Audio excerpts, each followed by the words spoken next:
All right, so I've had a lot of requests to make a video on gathering materials for making a bow drill fire off of the landscape. So what I'm going to share with you is the 8 things that I look for when selecting material for a bow drill fire, or friction fire for that matter. The first rule is, when did it last rain? Well, it rained, what's today, Saturday? It probably rained real early this previous week, if not the couple days the week before. We did have that big storm that came through last Wednesday. So it's been over a week probably. Number 2 is the material off the ground?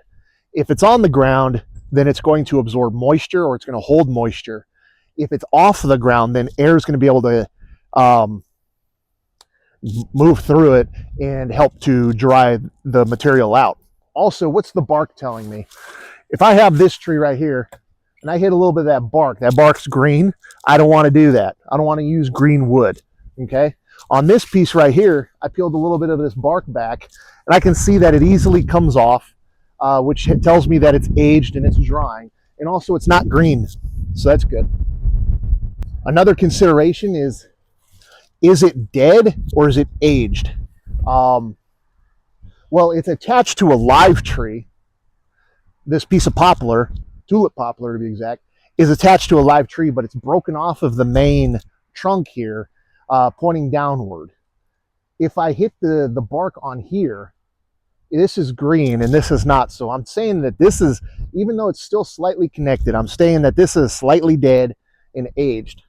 And one way I can tell is, if you heard that snap, I just broke a branch off of it, and I can hit it with one of these branches, and it snaps cleanly, right? And there's no moisture in it. I can put it on my cheek. There's no moisture in it. So I'm going to say this is aged.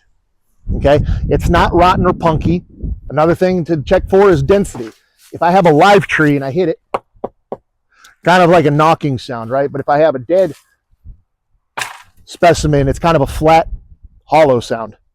Okay, so the density seems to be appropriate. And I can do that with my knife, or I just did that with my axe right here.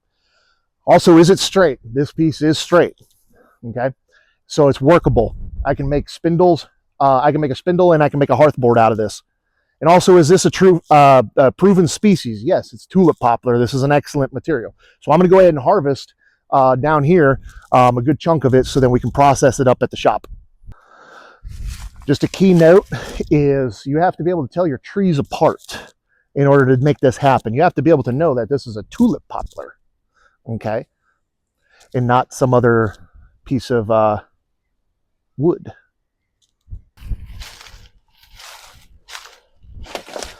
So right here is really good. What I'm looking for is, I'm looking for something about my thumb size, which is excellent right here. And I got plenty to work with, so I'm just going to go ahead and chop this down. Oh yeah, that's nice and dead.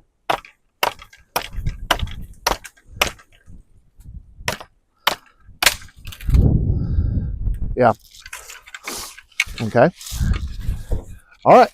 So down here, probably not down here because this was on the ground, but up in here, I got plenty of straight material I can make a good spindle out of and a good hearthboard. So let's go ahead and process this.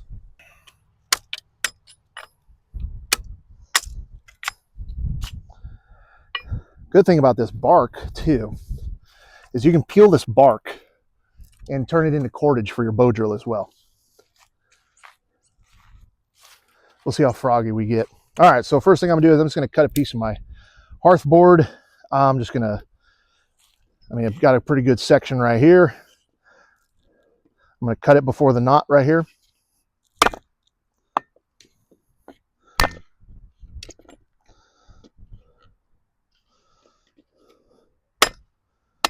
There we go. Now I'm gonna get my spindle. My best spot for a spindle. Now, some people say you only need this much for a spindle. I like to go from my shin to my knee, the shin width, shin length. Okay. And I'm actually going to cut right here. And this is a little larger than my thumb, but that's okay, because I can always, whittle down the spindle.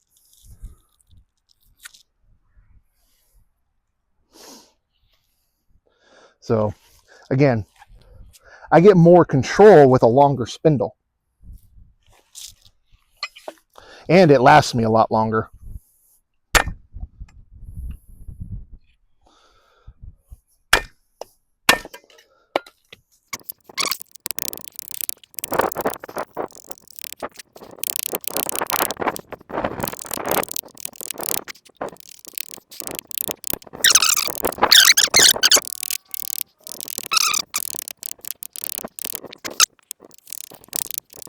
Now I'm just going to go ahead and get all this bark off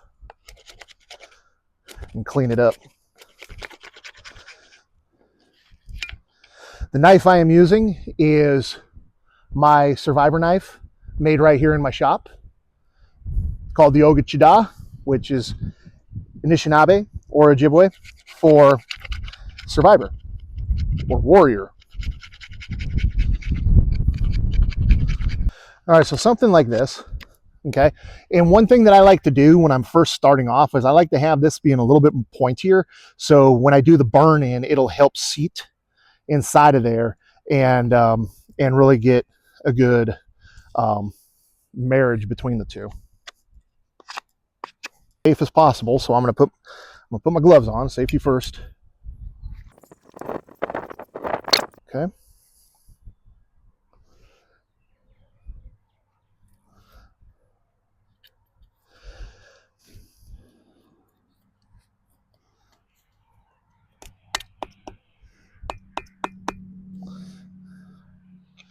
Now, when you're batoning using this, I just use the wood part. I don't use metal on metal. Okay, that way I don't damage my knife. No metal on metal. When I make my hearth boards, it needs to be about 1/2 inch thick. Okay, but good rule of thumb is your pinky width. Okay, so I'm going to go ahead and do the other side.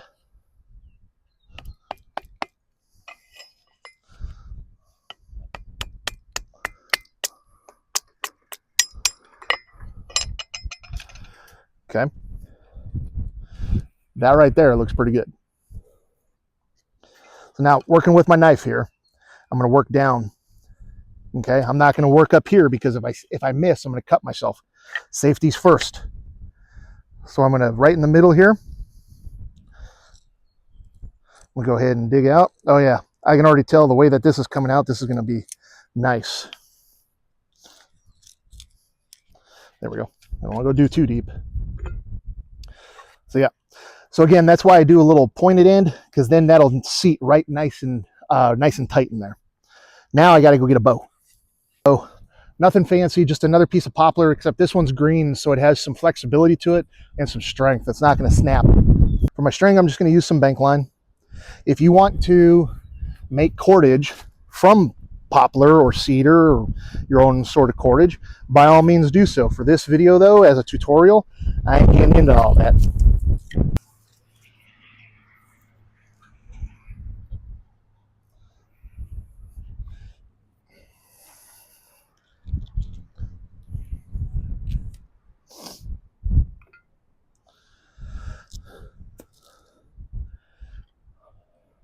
Now you can do whatever knot you want on here. I'm going to do a constrictor knot on one side, and then I'm going to just wrap in booger knot on the other side.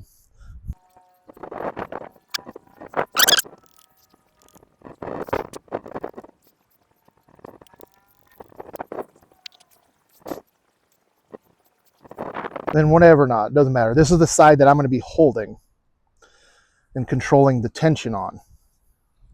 So I'm just going to wrap that up. Okay, this is the side that I'm holding, so I'm not worried so much about a knot on that end. Okay. All right, so far we got some good tension on there. Okay. Now we need a bearing block. All right, so here's moment of truth. For a handhold, I'm using my new socket. poplar spindle on poplar hearth board. Now what I want to do, all I'm doing right now is I just care about a burn in. Now with the burn in, I'm going to take my time, because what I'm going to try to do is I'm going to try to burn out as much of that residual moisture as I can. Another good thing about having a tall spindle is if you have bad knees like some of my friends do, you can really control it and you don't have to get down on the ground. Nice and slow. Let me put this.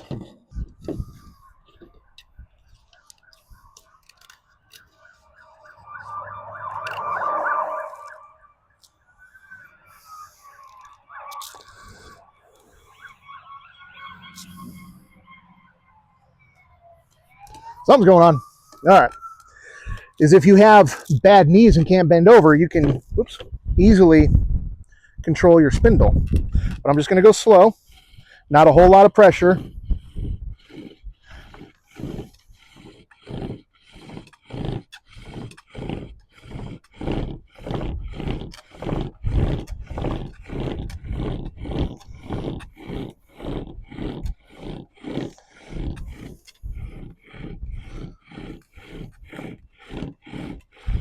All right, I'm starting to see some brown dirt or dust.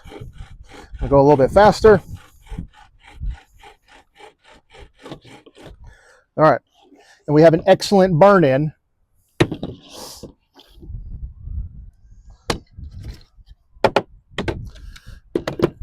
We have a good burn in. So now I'm going to go ahead and cut my notch.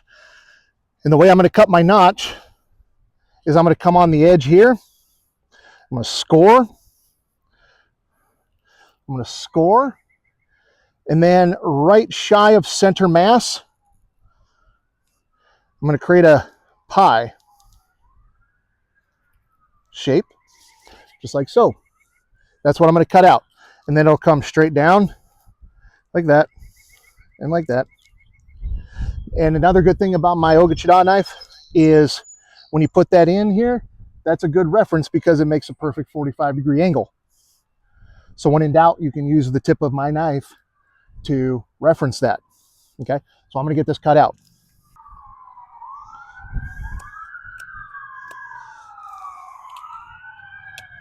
All right, so now I got my nice V cut here.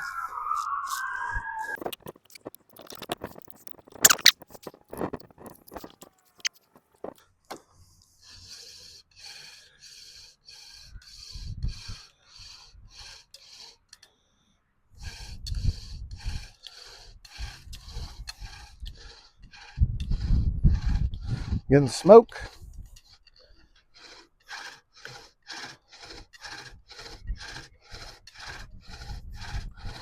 Getting some dust. Just speeding up a little bit. Want to fill that whole pocket up. Try to move my bow up a little bit.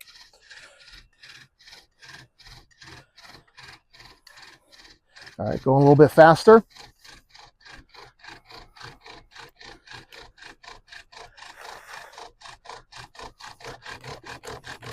Going for it.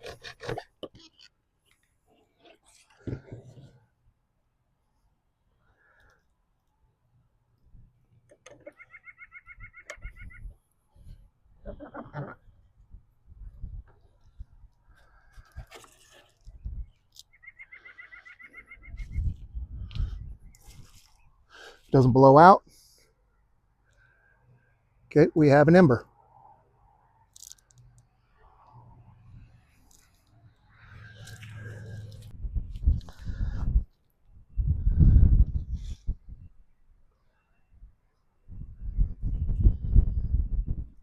Now what we would do is we just let this coalesce, we put it into our tinder bundle, and we would just blow it into flame.